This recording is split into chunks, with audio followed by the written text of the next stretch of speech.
the foundation of imagination. I said, one of the things I recognized when I was first teaching, I was, trying to teach intro biology, which is, it's a textbook, it's kind of boring. And it occurred to me, what they have to do is they have to become imaginatively engaged in the material. And at the time, I really didn't know what I meant. But I was telling them, look, you can't just read the book. You have to pretend you're an oxygen atom. You have to get inside the material. You really have to use your imagination. Even mathematics is like this. In fact, really, especially mathematics is like this because it's so abstract.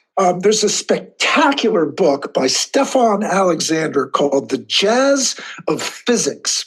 And he talks in that book about the astonishing overlaps between music and theoretical physics, which of course is all mathematics, in a way that I don't think anyone would find this just astonishing.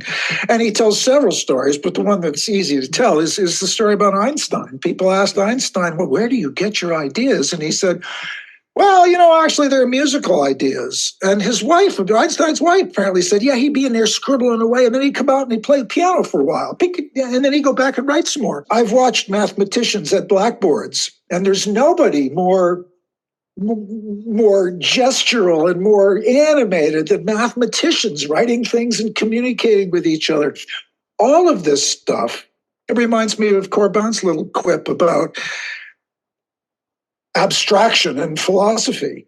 And honestly, this fits right into this discussion. Corbin says, Aristotle's abstract categories are merely the dead bodies of angels.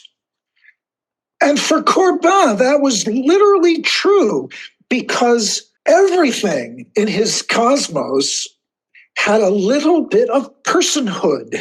It had some, we say personality, and I didn't quite get it. But you see how Lou Andreas Salome's experience of love with Rilke expanding into the dusts of the cosmos expresses exactly that sense of relationality and kinship with every kind of being. And you bring it back into the classroom, and if your students don't see the number one as somehow personified in even the slightest degree, they're not going to care about it.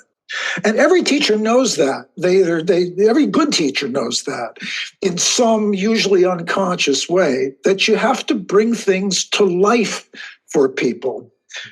And we say, oh, it's projection. Well, no, but it is imagination. It's connection. That's what's at the root. That's one way of talking about the imagination.